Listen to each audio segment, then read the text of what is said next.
Hello everyone, आज की class में हम एक और टॉपिक ले रहे हैं which is from solution chapter class 12 colligative properties. Colligative properties में हम चार सब पार्ट्स पढ़ेंगे, मतलब चार कॉलिगेटिव प्रॉपर्टीज़ पढ़ेंगे।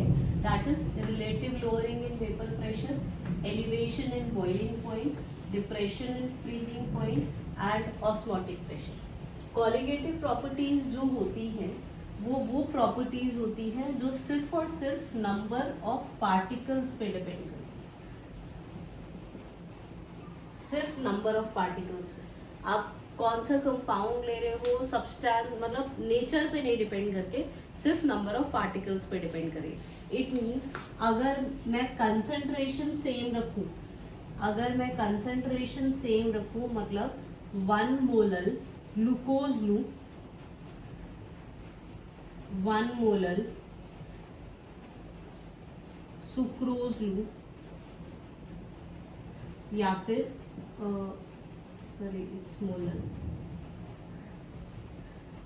1 मोलर यूरिया लूं। In all the 3 cases all the colligative properties will be same, उसमें कोई डिफरेंस नहीं आएगा क्योंकि concentration that is the number of particles will be same. In all the cases we have 1 mole of solute in 1 kg of solvent. तो number of molecules same है, मतलब इनकी colligative properties भी सेम होंगी। अब कॉलिगेटिव प्रॉपर्टीज में जैसे मैंने बोला कि relative lowering in vapour pressure, ये 4 चीजें हम पढ़ेंगे। जनरली अगर बोला जाए तो होता क्या है, जैसे कि अगर मानो कोई लिक्विड आप ले रहे हो तो उसके ऊपर एक वेपर प्रेशर होगा। Vapour pressure is basically the pressure exerted by the liquid vapours which is in equilibrium with the liquid. तो जो वो वेपर प्रेशर क्रिएट करता है प्योर फॉर्म में, और जब आप उसमें नॉन वोलेटाइल सोल्यूट ऐड कर देते हो तो वेपर प्रेशर यूजुअली कम हो जाता है। वो क्यों कम होता है जब हम डिटेल में पढ़ेंगे तब हम देखेंगे। सिमिलरली जब आप वाटर में, लेट्स से वाटर का बॉइलिंग पॉइंट 100 डिग्री सेल्सियस होता है एट 1 atm प्रेशर। अगर एटमॉस्फेरिक प्रेशर 1 atm है तो उसका बॉइलिंग पॉइंट 100 डिग्री सेल्सियस होता है। अगर आप उसमें नॉन वोलेटाइल सोल्यूट ऐड करते हो तो नॉन वोलेटाइल सोल्यूट ऐड करने के बाद जो सोल्यूशन बनेगा उसका बॉइलिंग पॉइंट विल इंक्रीज, मतलब non volatile solute will be increasing the boiling point of water. ठीक है, तो सोल्यूशन के फॉर्म में। इसीलिए जो सेकेंड पॉइंट है that is elevation in point. The third point is freezing point में डिप्रेशन। फ्रीजिंग पॉइंट में डिप्रेशन का मतलब है कि अगर आप नॉन वोलेटाइल सोल्यूट ऐड करते हो तो freezing point will be less as compare to water. For example 0 degree Celsius होता है वाटर का फ्रीजिंग पॉइंट, अगर आप उसमें कोई भी नॉन वोलेटाइल सोल्यूट ऐड करते हो तो उसका फ्रीजिंग पॉइंट ड्रॉप हो जाएगा। इट इज़ पॉसिबल कि मतलब it depends on the amount of solute which you are adding कि उसका फ्रीजिंग पॉइंट -1 हो जाए, -2 हो जाए या -3 हो जाए, लेकिन there will be a decrease in the freezing point of a solid when you are adding a non volatile solute. ठीक है, और ऑस्मोटिक प्रेशर की जब हम बात करते हैं तो osmotic pressure is basically the pressure which is exerted just to stop the osmosis process. तो ये सारी चीज़ें हम डिटेल में पढ़ेंगे कि क्या क्या है, ठीक है, और किस तरीके से आप कैलकुलेट करोगे कोई भी वैल्यू को।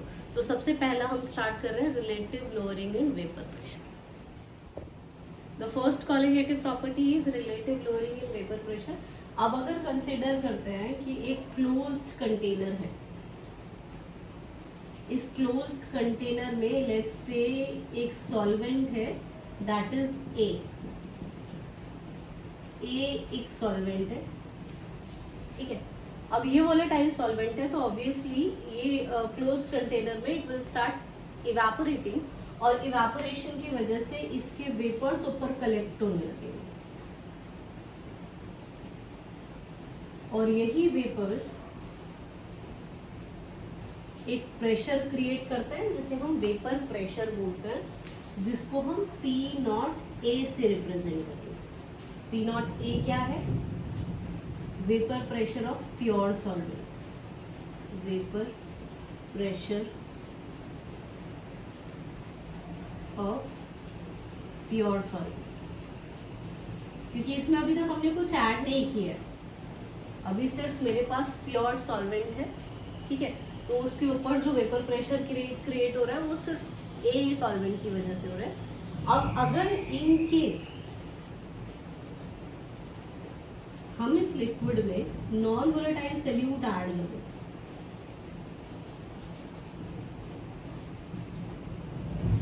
नॉन वोलेटाइल सोल्यूट मतलब ये अब वेपर में कन्वर्ट नहीं होगा, सोल्यूट नहीं कन्वर्ट होगा, सॉल्वेंट तो अभी भी वोलेटाइल है तो वो तो कन्वर्ट होगा ही। These are the non volatile solute.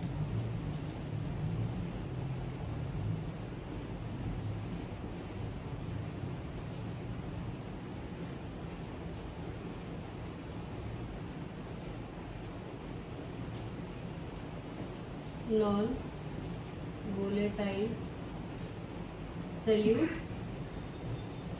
इसे हम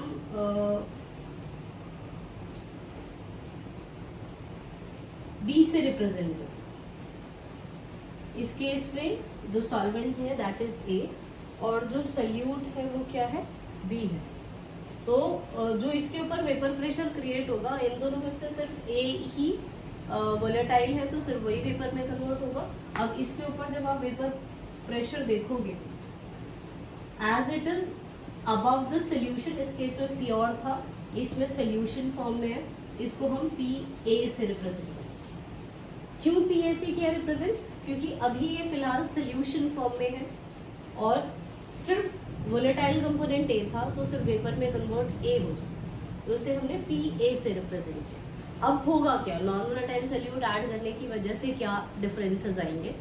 नॉन वोलेटाइल सोल्यूट ऐड करने से होगा क्या कि जो लिक्विड के मॉलिक्यूल्स इजीली वेपर में कन्वर्ट हो पा रहे थे उसको थोड़ा रेस्ट्रिक्शन फील होगा। क्यों, क्योंकि नॉन वोलेटाइल सोल्यूट जो होंगे they will occupy the surface, ठीक है, जिसकी वजह से जो लिक्विड के मॉलिक्यूल है उसकी एस्केपिंग टेंडेंसी कम हो जाए।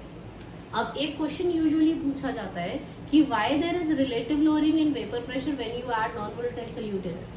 तो basically what is happening, you can say कि when you are adding non-volatile solute, the non-volatile solute is occupying the surface. If it is occupying the surface, it means the escaping tendency of the volatile component will decrease.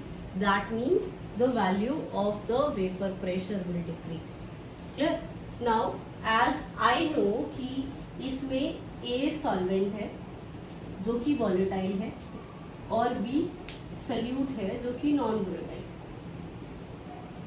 This is non volatile. Rawls law के हिसाब से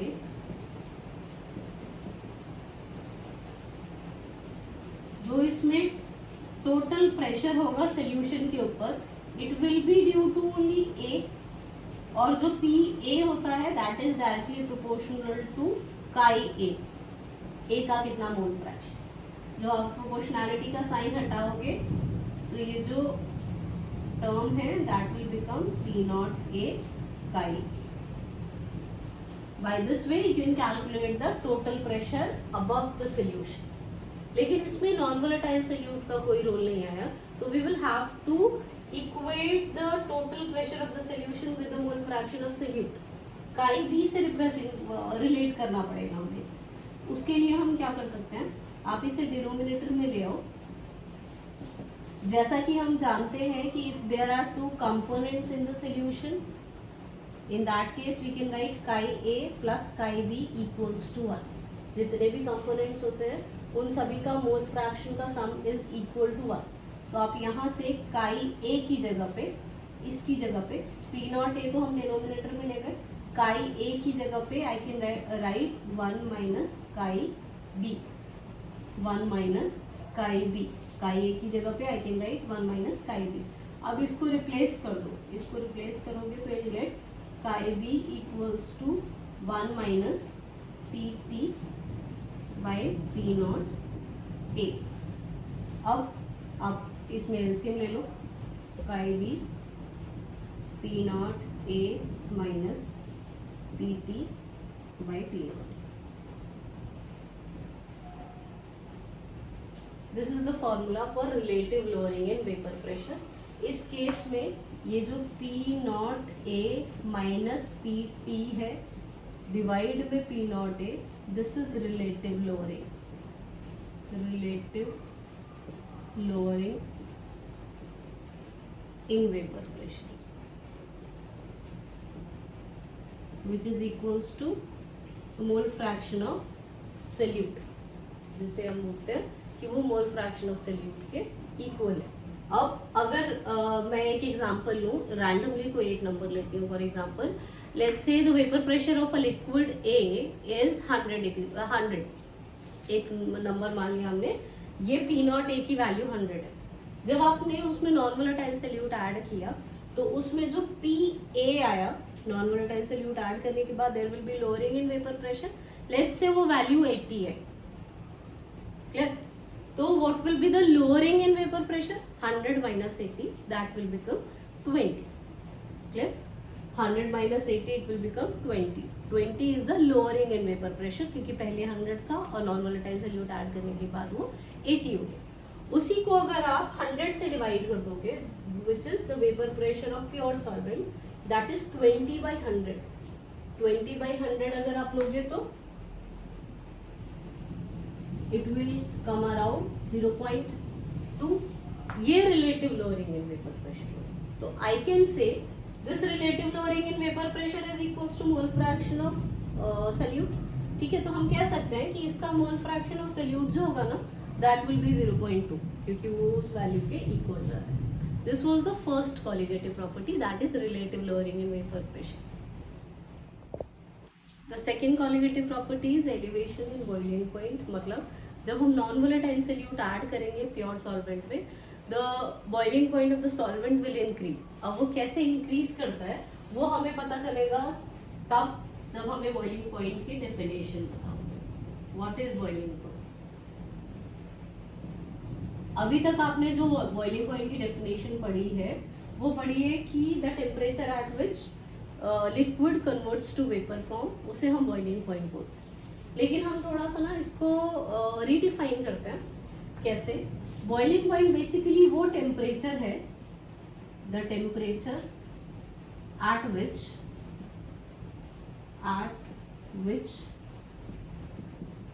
the vapour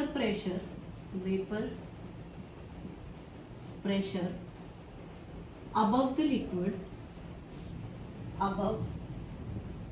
the liquid becomes equal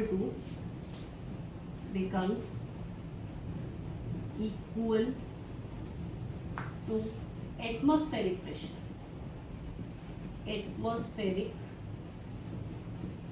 pressure। जैसे अभी हमने ये बनाया था, आप एक क्लोज्ड कंटेनर लो, इसमें सिर्फ प्योर सॉल्वेंट डालो। प्योर सॉल्वेंट ऊपर एक वेपर प्रेशर क्रिएट करेगा, धीरे धीरे लिक्विड जो होगा वो वेपर में कन्वर्ट होने लगेगा। जब ये वेपर प्रेशर 1 atm, जैसे बाहर का एटमॉस्फेरिक प्रेशर मानो 1 atm है, जब ये वेपर प्रेशर की वैल्यू 1 atm हो जाएगी तो हम बोलेंगे कि हमारा लिक्विड बॉईल करने लगा। अब होता क्या है, जैसे कि जब हम हिल स्टेशन पे जाते हैं तो एटमॉस्फेरिक प्रेशर कम हो जाता है। एटमॉस्फेरिक प्रेशर कम होने की वजह से क्या होगा कि ये जो वेपर प्रेशर है वो जल्दी ही एटमॉस्फेरिक प्रेशर के इक्वल हो जाएगा। तभी आप देख सकते हो कि जो वाटर का बॉइलिंग पॉइंट है वो प्लेन के कंपैरिजन में हिल स्टेशन पे कम होता है, क्योंकि वहाँ पे एटमॉस्फेरिक प्रेशर कम। अब अगर आप इसमें नॉन वोलेटाइल सोल्यूट ऐड करते हो, नॉन वोलेटाइल सोल्यूट ऐड करने से I know there will be relative lowering in vapour pressure, जो हमने पहले पॉइंट में ही देखा था। अब relative lowering in vapour pressure की वजह से क्या होगा, ये है इसमें नॉन वोलेटाइल सोल्यूट है, ये नॉन वोलेटाइल सोल्यूट है मानो, इसके ऊपर वेपर प्रेशर विल डिक्रीज। इसके ऊपर का पी ए जो है that will be less than 1 atm at the same temperature. जैसे कि मानो पानी का बॉइलिंग पॉइंट 373 डिग्री सेल्सियस होता है, सॉरी 373 केल्विन या 100 डिग्री सेल्सियस होता है। तो 373 केल्विन पे क्या होगा, इसके ऊपर जो वेपर प्रेशर होगा वो एटमॉस्फेरिक प्रेशर के बराबर हो जाएगा। लेकिन जब मैं इसमें नॉन वोलेटाइल सोल्यूट ऐड करूंगी तो सेम टेम्परेचर पे which is 373 kelvin vapour pressure decrease हो जाएगा, क्योंकि नॉन वोलेटाइल सोल्यूट क्या करेगा, वो escaping tendency of the solvent molecule को डिक्रीज कर देगा, क्योंकि वो खुद तो वेपर में कन्वर्ट हो नहीं सकता। तो वो बेसिकली ब्लॉक कर रहा है, रास्ते को ब्लॉक कर रहा है, ठीक है। तो उससे क्या होगा कि सेम टेम्परेचर पे जो इसके ऊपर वेपर प्रेशर आ रहा है that will be less than atmospheric pressure, तो आपको सोल्यूशन को बॉईल करने के लिए उसे और ज़्यादा हीट करना पड़ेगा। तो हो सकता है कि ये जो सोल्यूशन है वो 374 या 375 पे जाके एटमॉस्फेरिक प्रेशर के इक्वल वेपर प्रेशर क्रिएट करे, क्योंकि एटमॉस्फेरिक प्रेशर तक मतलब वैल्यू जब तक एटमॉस्फेरिक प्रेशर के इक्वल नहीं होगी तब तक हम नहीं कह सकते कि वो बॉयल हुआ, ठीक। उसको हम ग्राफ से भी रिप्रेजेंट कर सकते हैं, जैसे कि देखो ये वेपर प्रेशर है और ये टेम्परेचर। अब इस केस में let's say this value is 180। I know कि जब मैं टेम्परेचर बढ़ाऊंगी तो वेपर प्रेशर बढ़ेगा क्योंकि काइनेटिक एनर्जी बढ़ती है। तो अगर ये वाली वैल्यू प्योर सॉल्वेंट की तो टेम्परेचर बढ़ाने से वेपर प्रेशर बढ़ता जाएगा, वेपर प्रेशर टेम्परेचर बढ़ाने से बढ़ता जाएगा, and when it will reach to 1 atm I say कि this is the boiling point, this is the boiling point of what, solvent, this is the boiling point of solvent, ये solvent. Non volatile solute add करने से vapour pressure कम हो जाता है। Vapour pressure कम होने की वजह से क्या होगा कि मैं सेम टेम्परेचर पे अगर सोल्यूशन लूँगी तो उसका vapour pressure will be lesser, लेकिन उस केस में भी अगर आप टेम्परेचर बढ़ाओगे तो वेपर प्रेशर बढ़ता जाएगा, it will keep on increasing. Once it reaches to the atmospheric pressure I will say कि ये vapour pressure of solution, boiling point of solution, this will be the boiling point of solution. So this difference is represented as delta PV, ठीक है। जैसे कि इसका boiling point 373 kelvin था, मैंने non volatile solute add किया और इसका बॉइलिंग पॉइंट 374 हो गया, तो the difference will be 1 kelvin. So I can say this delta TB is equals to what? P solution, boiling point of solution minus boiling point of solvent। अब delta TB किस पे depend करेगा, क्योंकि हमने पढ़ा है क्वालिटेटिव प्रॉपर्टी किस पे डिपेंड करती है, सिर्फ नंबर ऑफ पार्टिकल्स पे डिपेंड करती है। तो इस केस में this will depend on molality, this is molality. आप प्रोपोर्शनैलिटी का साइन हटाओगे तो विल गेट KBM, ये है molal elevation constant, molal elevation constant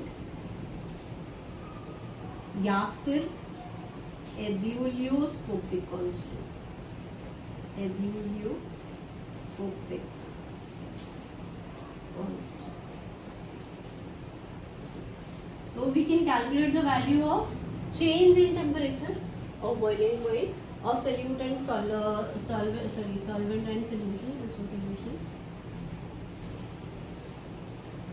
If you know the value of Kb and molality, तो concentration अगर आपको पता है और एबिलियोस्कोपिक कांस्टेंट की वैल्यू पता है तो आप डिफरेंस निकाल सकते हो कि कितना सोल्यूट ऐड करने से कितनी वैल्यू आएगी, मतलब बॉइलिंग पॉइंट क्या हो जाएगा। इसका एप्लीकेशन हो सकता है, तो ये एप्लीकेशन में आप यूजुअली देखते होंगे व्हाट वी डू कि जब भी हम एग बॉईल करते हैं तो हम उसमें सॉल्ट डाल देते हैं। तो सॉल्ट डालने से बेसिकली क्या होता है, पानी का बॉइलिंग पॉइंट इंक्रीज हो जाता है। तो पानी का बॉइलिंग पॉइंट इंक्रीज होने की वजह से the shell which is present over the egg वो ईजिली ब्रेक नहीं होगा, मतलब it will take some time, ठीक है। अदरवाइज क्या होता है कि उसके अंदर का लिक्विड जो होता है वो बाहर आ जाता है। तो this is one of the application. Now the third qualitative property is depression in freezing point. Let's say अगर हम वाटर सॉल्वेंट लेते हैं जिसका फ्रीजिंग पॉइंट 0 डिग्री सेल्सियस होता है, तो आप अगर उसमें नॉन वोलेटाइल सोल्यूट ऐड करोगे तो वो जो लिक्विड है जिसका 0 डिग्री फ्रीजिंग पॉइंट होगा उसका freezing point will be lesser than 0। अब वो कितना डिप्रेस होता है दैट डिपेंड्स कि आपने कितना अमाउंट ऑफ सोल्यूट ऐड किया। तो इसको देखो कैसे एक्सप्लेन कर सकते हैं। सबसे पहले हम ये देखते हैं कि what is freezing point. We can define freezing point as the temperature at which the vapor pressure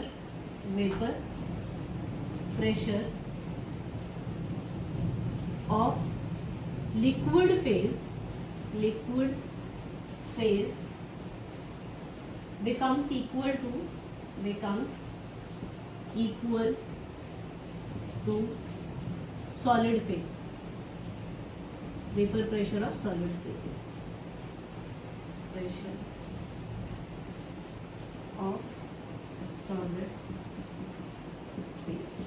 जैसे इसको ग्राफ से काफ़ी अच्छे से एक्सप्लेन किया जा सकता है। अगर आप इसका ग्राफ फिर दोबारा से देखेंगे, this is temperature,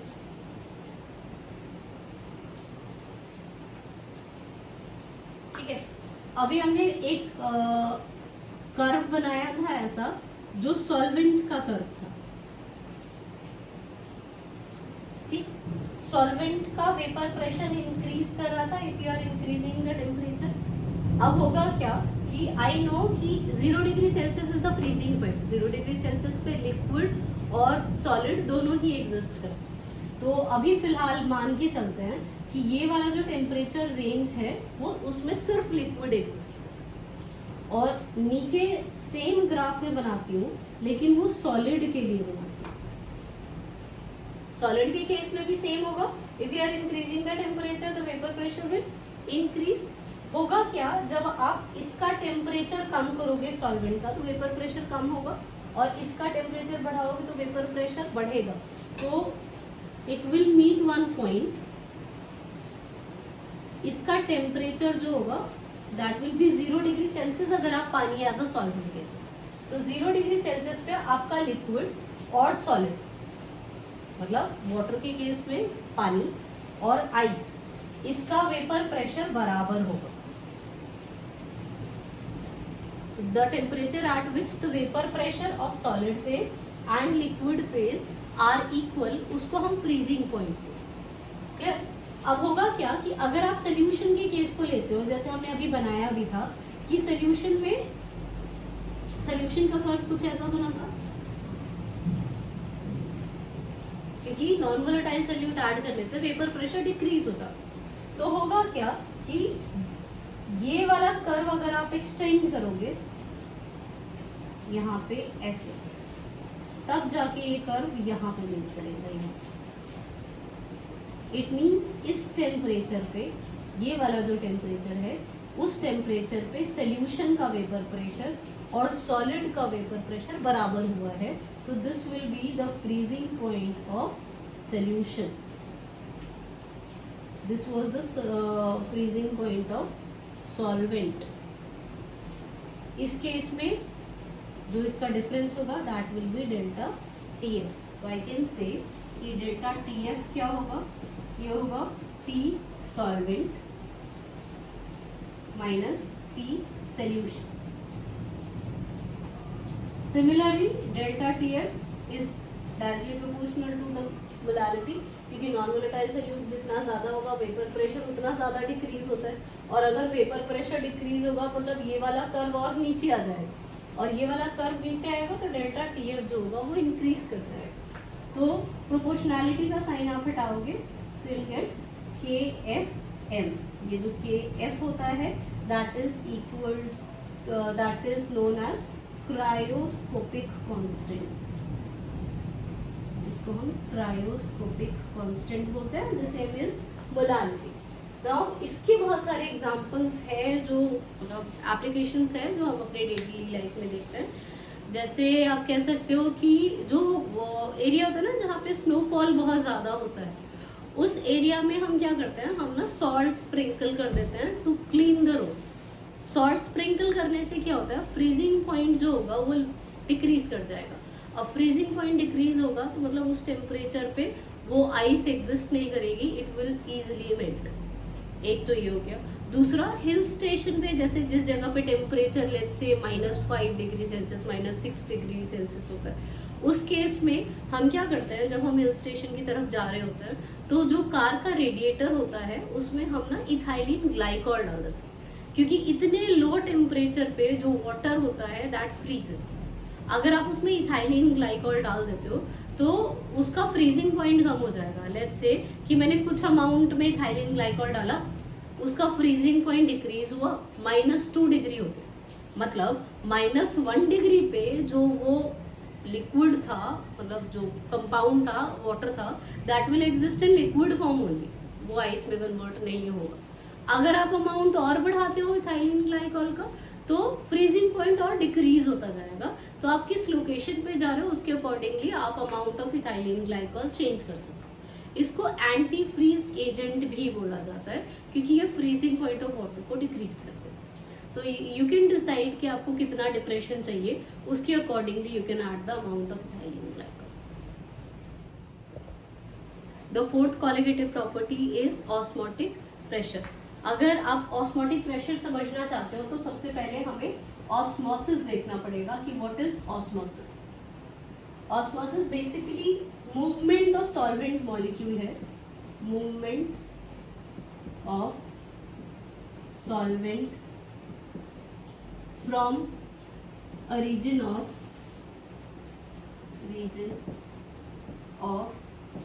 higher concentration of solvent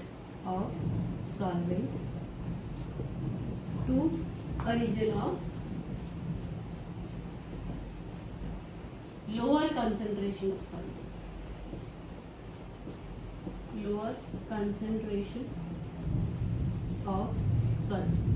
तो जहाँ पे भी कंसेंट्रेशन का डिफरेंस है वहाँ पे मूवमेंट होगा, लेकिन मेक श्योर द सॉल्वेंट का कंसेंट्रेशन शुड बी मोर। यहाँ पे हम सॉल्वेंट के कंसेंट्रेशन की बात कर रहे हैं। इट मीन्स अगर आप नॉर्मल कोई भी कंटेनर लेते हो जिसमें ये जो मेम्ब्रेन है वो सेमी परमिएबल मेम्ब्रेन है, SPM, that is semi permeable membrane, जो सिर्फ किसको अलाउ करेगी, वाटर के मॉलिक्यूल्स को अलाउ करेगी। आप अगर यहाँ पे लेट्स से प्योर वाटर डालते हो और यहाँ पे सेलाइन वाटर डालते हो जिसमें सॉल्ट है, तो क्या होगा, मूवमेंट ऑफ वाटर कहाँ से, प्योर वाटर से सेलाइन वाटर की तरफ। क्यों? क्योंकि वाटर का कंसंट्रेशन यहाँ पे ज्यादा होता है। अब इसी में अगर मानो कि हम दो सॉल्यूशंस लेते हैं अलग अलग, इसमें 0.1 मोलर सॉल्यूशन है NaCl का और यहाँ पे 0.5 मोलर NaCl का सॉल्यूशन। इसको जरा ध्यान से देखना, यहाँ पे ये जो लेयर ऑफ सेपरेशन है that is semi permeable membrane, ठीक है। यहाँ पे जो 0.1 मोलर NaCl है ना, वो वाटर का कंसंट्रेशन नहीं है, वो सॉल्यूट का कंसंट्रेशन। इस केस में सॉल्यूट की कंसंट्रेशन ज्यादा है, इस केस में सॉल्यूट की कंसंट्रेशन कम है। अगर सॉल्यूट का अमाउंट कम होगा इट मींस वाटर का अमाउंट ज्यादा होगा। तो अगर आप देखोगे तो इसमें वाटर का अमाउंट मोर है और इस केस में वाटर इज लेस। जिसमें कंसंट्रेशन ऑफ सॉल्यूट ज्यादा होता है उसमें वाटर का अमाउंट कम होगा। इट मींस मूवमेंट कहाँ होगा, तो आप जब मूवमेंट दिखाओगे that will due to the movement of concentration of solvent. आपको गिवन सॉल्यूट का कंसंट्रेशन होगा लेकिन आप उसे देखोगे कि किसमें कंसंट्रेशन ज्यादा है, सॉल्वेंट का। तो जनरली सॉल्यूट की कंसंट्रेशन जिसकी लोअर होती है वो डाइल्यूटेड कंडीशन होती है और डाइल्यूटेड मतलब वाटर का कंटेंट इज मोर। इसी के बेसिस पे हम ना 3 कैटेगरीज को भी डिफाइन करते हैं, that is isotonic solution,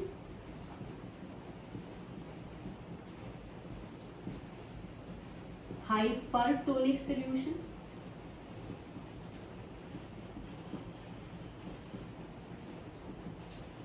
and hypotonic solution. Hypotonic solution. अब इसको समझने के लिए हम एक काम करते हैं, हम एक वॉच ग्लास ले लेते हैं या फिर कोई भी कंटेनर ले लेते हैं, उसमें ना एक सेल डालते हैं, एक सेल डालते हैं जिसकी कंसंट्रेशन है 0.9 कंसंट्रेशन है उसकी ग्राम पर लीटर NaCl की कंसंट्रेशन। अब अगर बाहर की कंसंट्रेशन भी 0.9 ग्राम पर लीटर हो, NaCl की कंसंट्रेशन मतलब एक सोल्यूशन बनाया है मैंने, तो 0.9 ग्राम पर लीटर अगर सेल का कंसंट्रेशन है और जिस सोल्यूशन में मैंने उसे पुट किया उसका कंसंट्रेशन भी 0.9 ग्राम पर लीटर हो, तो इस केस में द कंसंट्रेशन इज सेम। जब कंसंट्रेशन बराबर होगा तो सॉल्वेंट का मूवमेंट कहीं पे भी नहीं हो, तो आई कैन से कि इस केस में जो सेल का साइज होगा will remain same,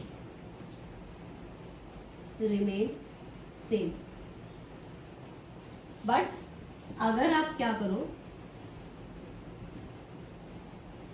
अंदर वाले सोल्यूशन को, अंदर वाला सोल्यूशन इज 0.9 ग्राम पर लीटर, बाहर वाले सोल्यूशन को हम मान लो 1.1 ग्राम पर लीटर ले, तो होगा क्या, अब अंदर वाले की कंसंट्रेशन जो है वो कम है, मतलब वो डाइल्यूटेड है, तो जो वाटर के मॉलिक्यूल होंगे वो अंदर से बाहर की तरफ जाएंगे ड्यू टू ऑस्मोसिस।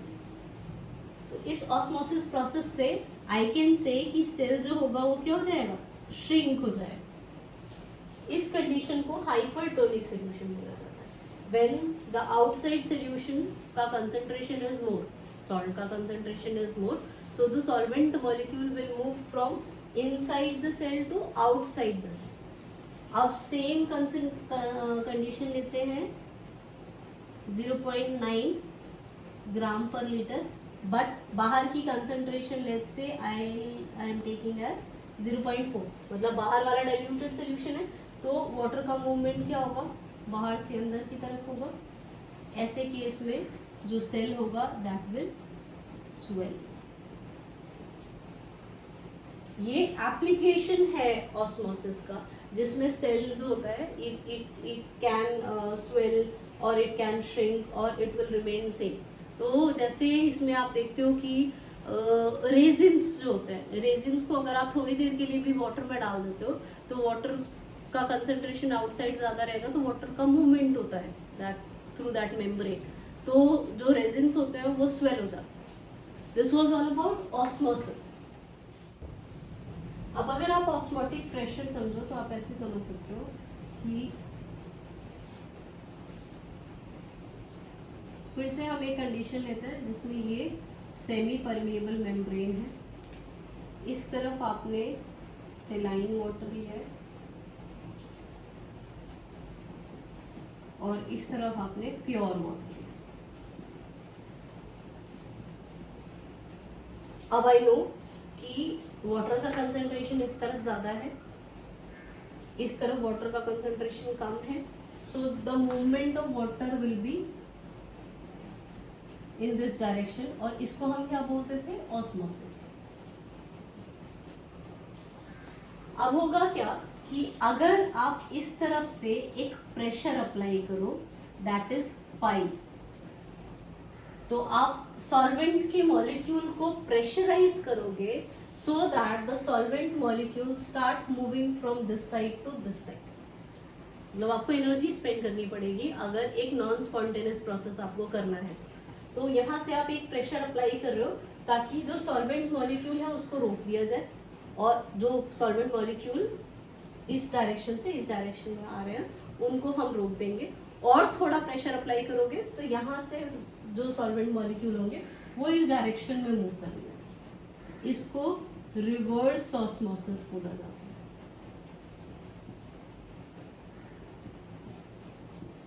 जिसे हम आरओ टेक्निक के नाम से जानते हैं।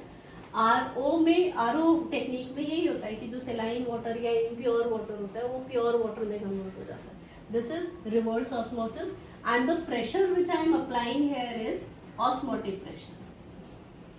ऑस्मोटिक प्रेशर, आई कैन से osmotic pressure is basically the pressure which is applied to just stop the osmosis, और थोड़ा प्रेशर आप लगाओगे तो क्या होगा, रिवर्स ऑस्मोसिस होने लगेगा। अब आई नो कि प्रेशर कब ज्यादा लगेगा, जब इसका कंसंट्रेशन ज्यादा होगा, तो I can say this pi which is osmotic pressure is directly proportional to concentration of the solution.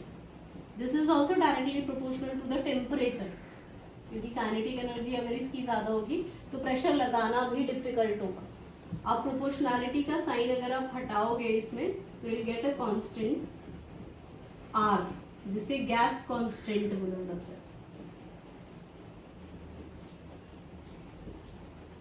So I can calculate the value of osmotic pressure.